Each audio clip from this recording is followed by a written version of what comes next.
right. Well, thank you so much for coming on the show. It was great to finally meet you because this is how we meet each other nowadays through Zoom.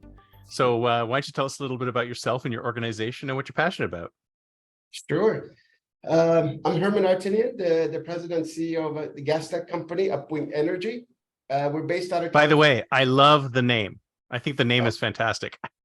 Yes, and hopefully we're living up to it, right? We're based out of Southern California, and we do have offices in Houston as well, the energy capital of United States. Really, our passion and purpose here is to do what everybody's constantly talking about, which is make the energy abundant, economical, and environmentally sustainable. So those are the three things we're tackling within the natural gas sector. Mhm. So you're only focused on natural gas, is that right? We're only focused, Upwing Energy is only focused on natural gas. Although historically I've done renewables, done geothermal, I've run companies that does energy storage, non-battery related. And we've done, so all my life I've been energy sector, but this particular one is natural gas because I believe in it. We believe in it. So are you a startup? Have you been around long? We are a non-typical startup, if you will. We've been spun off from a larger parent company, Calnetics Technologies, which has some unique technologies with regards to the motion control, controls, magnetic bearings, magnetic fields. And they're mostly component manufacturers for the defense sector, medical sector, aerospace sector, and some oil and gas. So we're the sixth spun off with pure purpose on single product, a market that doesn't exist. So that's the requirement. What do you mean the market doesn't exist? Everybody needs natural gas. What are you talking about? Natural gas market exists, but how we're going about creating enhanced recovery of natural gas, of all the reserves that sit down there that we're not able to bring to the surface, that enhanced recovery, where it exists in oil, exists in a lot of other mining applications, but not in natural gas until we came along. So you're saying that, so what is it that you do that specifically that's different from other companies? I mean, they just harvest it and you do something completely different? Yeah, so typically with natural gas, what happens is there's a lot of buildup pressure of natural gas, and they just drill typically conventionally, and all that pressure pushes the gas up to the surface, and they get to process it and all that wonderful stuff. Over time, that pressure depletes, and it doesn't have enough energy to pump the gas with all the liquids and condensates up a 2-3 mile journey. But that doesn't mean the reservoir is depleted. There's still probably close to 40% of what was down there is still down there. We just can't get it out. So what we do is we try to find another reservoir and then drill through it and then go through the process. So to a point where we are now is now we're drilling and fracking unconventionals, where our recovery is only about 6%. And we're drilling and fracking. I mean, we're trying to get gas out of granite, marble, and we're cracking those things with very little recoverability. And because of that, we constantly have to drill and drill and drill. So we have to drill about 4,000 or 5,000 wells minimum unconventionals. Wow. Our current, that's insane. Is that every year? Is that yearly? Every year. Yes. Wow. Every year. Drill. Insane. It's crazy. So what we're doing, what's different is, hey, there's so much left down there. We're just not able to obtain it. So we developed a unique compressor, which fits in that tiny little hole. And we drop it for 2-3 miles, as close as we could get to the bottom, and we turn it on and we suck the gas from the reservoir and push it all the way up to the surface. Whoa! So it's kind of like putting a motor in a straw. It's exactly that, and the top level, putting a motor in a straw. Except the environment down there is not the prettiest. It's hot, dirty. I bet. And we have no eyes on it, right? So it makes it a very difficult, complex process. How do you know there's so much gas still left in there? I mean, I'm assuming there's ways of figuring that out. Yeah, there are ways of figuring out how much the well has produced, what was the pressure when it started, what's the pressure now, okay, and the density of the gas, how much liquid, so at what pressure it will stop flowing, and then the friction becomes a big deal in the pipe. So all these we have all the tools to be able to calculate it. But after the calculation, there was no way to get those molecules up to the surface until now. So there's no way to have a pump at the top to pull it out because that's just too far down. Is that why? Yeah, so there is, and there's some of that that's being done, but it's not straightforward. So what happens is, you know, gas being gassy is one thing, but this gas is not pure methane, right? It has a lot of heavies, it has pentanes, propanes, butanes, and these are constantly changing form and liquid to gas, gas to liquid, depending on the pressure, temperature, and all that stuff. And now that makes it heavy. So you can't really suck these things up to the surface. And if you do, you know, the math, the physics shows it takes 1/6 the energy to push than to pull. Right. So otherwise, if it was that simple, we would just put pumps on the surface and not have to go to for oil and subsea pumps and platforms and nothing like that, right? We could Right. just put it on. So the closer you get to the actual gas, the easier it is to pull it out. Easier, efficient, and effective. And efficiency is the probably number one game. So at some point, you know, besides having goods down there and bringing the surface, there's economics that play into the role, right? Right, what of course. is it worthwhile doing this activity? And at the end of the day, it will be much cheaper, much less energy intense, significantly less, if you put the pump right where the source is. Right. So are you going back to those fields that are at 40% and you're repumping them? Oh yeah, we've done a lot of trials within Texas, Oklahoma, Louisiana, where the original drilling has taken place in the 20s, 30s, 40s. And we have units now that's in wells that's been drilled in 40s and been dormant for a while, and we're able to bring those back to life. That's one aspect of it. Oh my God, that's fantastic. I mean, so what happens to the gas over all this time? It just sort of sits there, like nothing happens to it. Yeah, it just sits there. Yeah. But I'm getting this vision of like it's like a balloon instead of a paper mache balloon, and then you like suck all the air out, and there's still air in the balloon, but it's just not. You just can't get at it. That's actually perfectly a great way to look at it. Absolutely, that's what it is. Yeah, but very cool. Besides that, we are able to increase the production significantly on existing producing assets as well. So whether it's reserves or instantaneous peak in production, whatever the flavor is, the tool does both. Yeah. Right. So were you the original developer of this concept?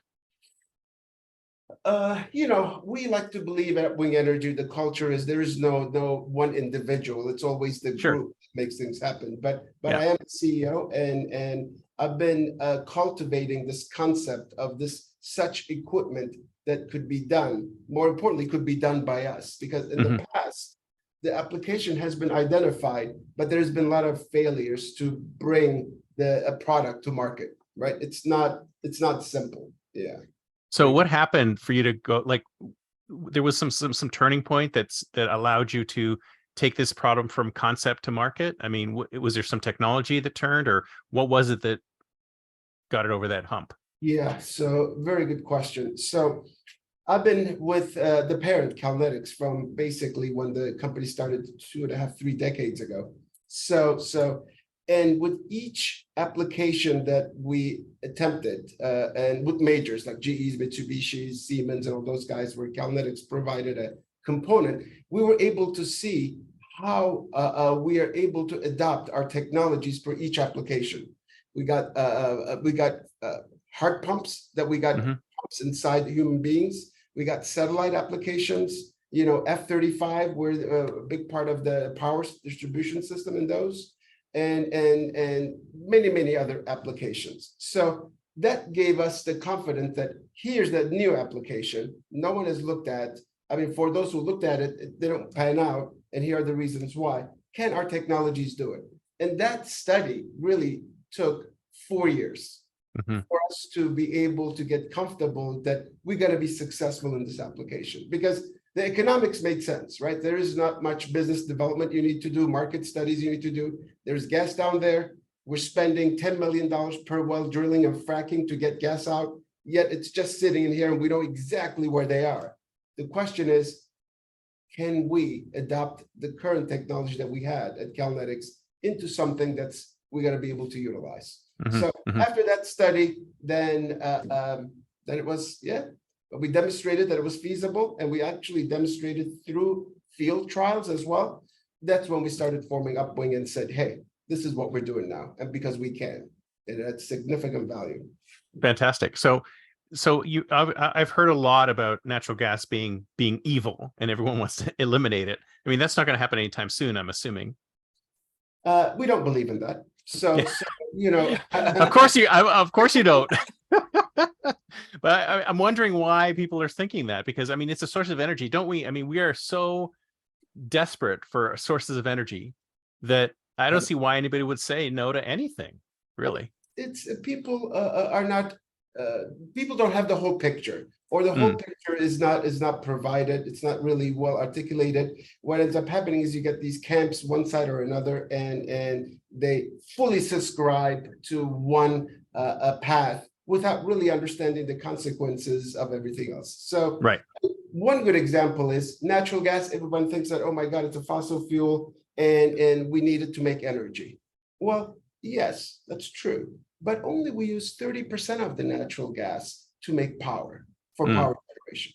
The other 66% is really for all materials that we touch, all plastics, ethanol. The next biggest one is fertilizer for all the crops. I mean, people don't remember what happened to fertilizer prices when Russia invaded Ukraine, because Ukraine was the biggest fertilizer producer. Right. And then of course you got the commercial furnaces and so on and so forth, and residential uses. So it's not just power generation. It has, when you cut natural gas, what you're committing to is not having wind turbine blades, because they're all made out of ethanol at some parts of another. You're giving up your water bottles, your cell phones, your covers. I mean, you're giving up. Oh my God, I can't get rid of my cover. Yeah. Not possible. I'm sure the phone companies would love it. Every time you drop it, you have to replace it. But the implications are significant, and I don't think there's been enough education in that for people could understand. So when they're subscribing to a path, they fully understand the consequences of it. And right. I'm the biggest preacher. I got solar panels at home. I drive an electric car. We need all the energy we could get. I don't care where it comes from. We just don't have enough. And I want everyone, I want solar panels. I want wind turbines. I want it all. And even with that, we're not able to meet the incremental additional needs. Right. So it's not really a dirty thing, is it? Natural gas, right? Even though they say it, yeah, sure, it's a fossil fuel, but that doesn't necessarily mean it's bad for the environment. It's unsustainable. It doesn't have to be. It doesn't have to, right? So it is a fossil fuel. It does have carbons, and when you do burn it, it does put out emissions. Those are facts. Yeah. But it's not as bad as some other options, right? We're talking about fraction of coal and significantly less than half of oil. So one would say, okay, then why don't we just, and there are those camps, why don't we shut all the coal power plants, all the oil power plants, and just use natural gas? God, imagine where we would be. But that's not real. It just can't be done. No, it just can't be done. It's not possible. Phased in, yeah. So yes, but in a lot of the power plants right now with the latest regulations in United States, they're forced to put scrubbers and everything else. So wherever you're burning it, as long as it's concentrated use, it's easy to remove the carbons from it. The technologies exist for sure. So it's just how the industry and the government and the people kind of need to get together and put a path forward to reduce emissions. I mean, that's the bottom line. So I remember hearing a story once where there was like a heart surgeon and an oil man on the same plane, and they came up with, they decided to exchange business cards, and they came up with a way of doing things which would integrate both kinds of technologies. Is that part of what's happening with where your technology is coming from? We're not that far off. We have those debates internally with one person.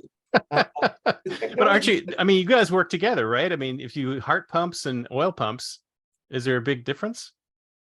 You're still pumping fluid in some way, right? That's a loaded question. So I definitely don't want one of these pumps that we put downhole inside my body. No. But the core technologies are the same.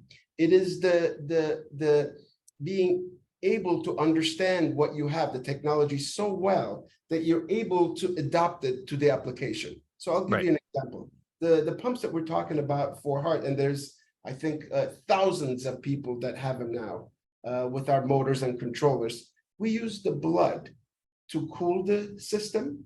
And by the way, you can't get more than half a degree of temperature in your blood before your body rejects it. So that's how well you need to understand what you're putting in. And we use the blood as a lubrication because this is a rotating device. There are bearings in it and they need to be lubricated. And we use the bearings to lubricate without really damaging your red blood cells. So you could see an obscene amount of technology and understanding and testing that needs to go on. You need to really understand the application really well and know the technology really well so that you could morph it into something useful. So we've done the same here. So we have a background of really understanding the technology and capability to understand the application. And that's how they come together. And that's what we've done here. So that's what they have in common, if that helps. So would you say that it was like a huge breakthrough all of a sudden, or was just like sort of incremental changes till you got to where you are now?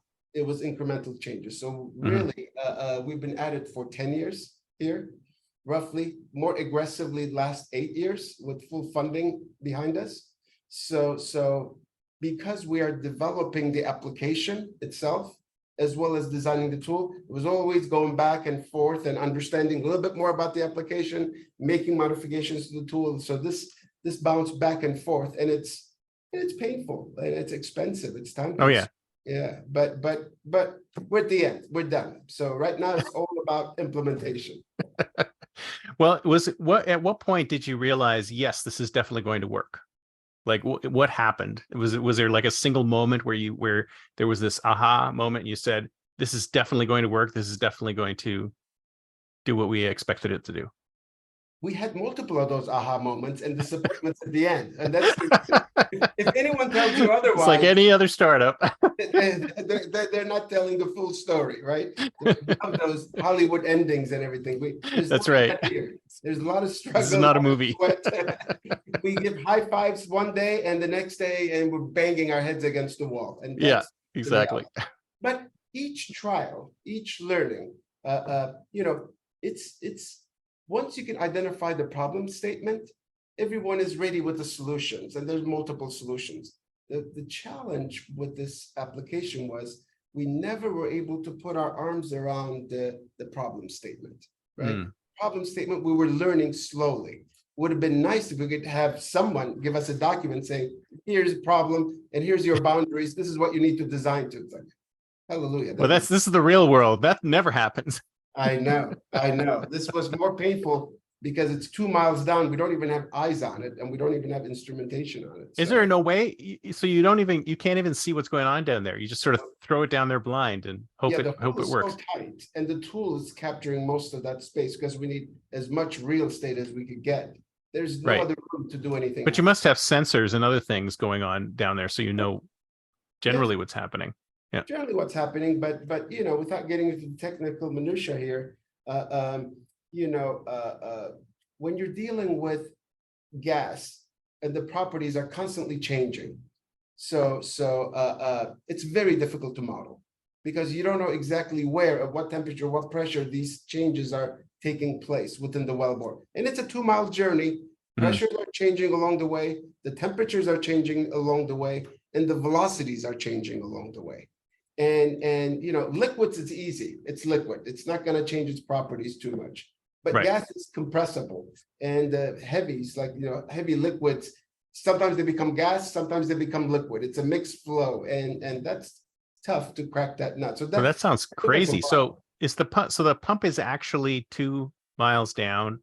Is it really near where the big pile of gas is, or it's still further up the pipe? No, it's right there where what they call perforations. So there are excess holes that allows communication to the reservoir, and we're trying to put it right there.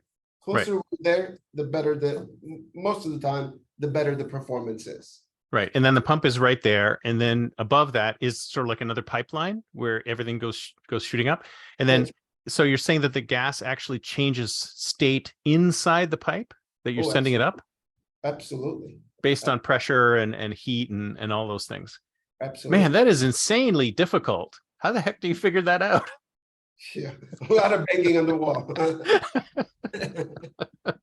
But yeah, it's been very challenging to be able to model and then have a model that you could apply to multiple different wells once you know the conditions of it. So we've been able to fine tune our models over the last probably 3 years is when we worked really hard to correlate the models. So the tool was ready before we understood which wells and how they're gonna behave with the tool. Right. So is this all human ingenuity, or is there some AI ML in there as well? So all of it is human ingenuity up to this point. So from this point, what we have is we haven't yet introduced the AI element, but we're working on it. We have an autonomous controller. Basically, without any human interaction, it's making decisions real time. But I wouldn't call it AI. It's very complex programming. So I guess it's kind of a gray line where AI falls off and what complex control systems does. Right. But it's monitoring real time what's happening to the well on the top side, to the compressor and to the reservoir, and making the calculations and saying, this is how I need to be running right now, or this is what's happening, or there's something going on with my system. I need to change certain parameters, and you're just gonna have to live with that performance because that's the monitoring of the tool, right? So does it change itself? Does it change its own parameters? Absolutely, constantly. Yeah. I mean, every millisecond, it's constantly fine-tuning itself to work the most efficient and effective way it can. Fantastic. And when the AI will come in is, sorry about that, when the AI comes in is, now we're gonna be gathering all this data from different wells in different fields, and we're really gonna know how much really we have left down there, and what are some of the things that we need to do to get more out. But is there a way to know how much is left? I mean, there must be, because if you said we can only go to 60%, 40%, there must be some nominal figure you can get to, or some sensor that says, hey, we've gotten to 20% here or whatever. Yeah, so today, there are models, but they're not very effective when it comes to the end of life scenarios. Right. As the pressures deplete, those models don't correlate well, but it makes no difference because there's nothing you could do with those low pressure wells anyway, right? Right. So you just longer straw, just keep drill another well. That's it. So we had to develop brand new models that really correlate with the end of life, and our tool constantly is checking how much is left and what it needs to do to bring it up. And we're about to include the economical portion of this, and the tool will be able to say to the operator, hey, we still have this much left, but it doesn't make sense right now to operate it based on the electricity prices you have, to run the motor, and the market prices of the gas today. So which could change later, right? If the prices go up. Yes, absolutely. So a lot of fun stuff. Very cool. I mean, this is fantastic. This is fantastic. I love it. So it's time to think like a futurist. It's the year 2033. 2033? That's right. 10 years from now. Yeah. Where do you think we'll be in 10 years? I mean, is this going to be everywhere? Is the technology going to be integrated in other things? Where do you see it? So what we see is, first of all, we see natural gas and any other energy element just trying to do its best to provide maximum power it can to our global needs, right? I mean, just AI alone is going to be absorbing enormous amount of energy. So absolutely. I mean, I heard that every time you generate one image, it's the same as charging your phone. I mean, that's an insane amount of power. I mean, yeah, and right now it's in the hands of maybe 500 million people that's messing with it, playing with it, making images, writing stories, and so on and so forth. Imagine when this starts spreading within the next 2-3 years. Oh, it's insane. Yeah, have access to it. Everyone wants to play with it. So I think we all agree we're gonna need energy at the top. What happens is when we start talking about where this energy is coming from, that's when we have disagreements, right? So at some point, people need to realize there is no silver bullet. We need a little bit of everything that any of these verticals can give. We're gonna need, and we're gonna absorb it. So natural gas is gonna dominate, I think, in the fossil fuel range with regards to. I hope that we could phase out coal as much as possible. even though, you know, there are other countries, developing countries are putting plants once a month, one a month right now. They slowed it down, but still. So so natural gas is going to be a big part.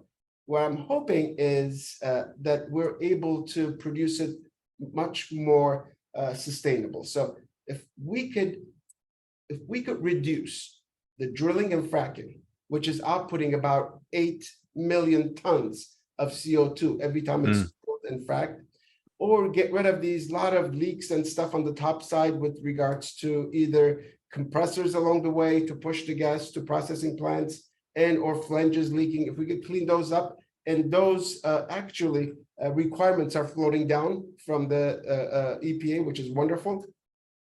I think natural gas is going to be in a great position, yeah, as responsibly sourced and utilized energy source. Well, how much of the world's natural gas have we actually tapped? I mean, there's probably still tons of it out there, right? Well, if you go by what we know that we're tapped already or tapping right now, right? So we have twice as much. So because at best you're able to get out, you know, 60% of it. Of where we at right now, but there must be new areas that have yet to be touched elsewhere in the world, right? I'm sure. But the thing is, a lot of it we believe is offshore because 75% of our world is covered with oceans. Yeah. And it's not a cheap endeavor to explore, number one. And number two, even after discovery, we're still talking about, you know, about a decade or so for this, be able to put the infrastructure in place, you know, do all the modeling and make the commitments and then build and put the pipelines and power lines and all that stuff. So we're looking at 10 years minimum. So it takes a long time. But what we know while we're doing all of this, we know what's down there and the infrastructure is already there from onshore assets. So our goal is to really streamline so we could deploy as many as we can to not to drill and frack as much as we're doing now. I'm not saying we're going to be able to stop it, but we could definitely reduce it significantly and hopefully meet our energy demands, the world's energy demands in a cost-effective and environmentally sustainable way. I mean, fantastic. Incremental production is the cheapest production. Yeah. So in 10 years, we're not going to have a submarine, an AI-powered submarine trolling the bottom of the ocean, looking for things and then shoving your device into it, right? Not in 10 years, at least. Oh, I didn't say that. I think there will be submarine trolling for stuff, but I think we're going to be looking for like lithium and some of the rare earth materials, perhaps. But oh yeah, because we do need more smartphones and we do need more EVs, right? A lot more batteries, absolutely. Yeah, absolutely. We need a lot more copper for the transmission lines. I know, right? Well, this has been fantastic, very, very interesting. And by the way, I said I love the name of your company. It's very empowering. This is awesome. So if somebody wants to get in touch with you, what's the best way?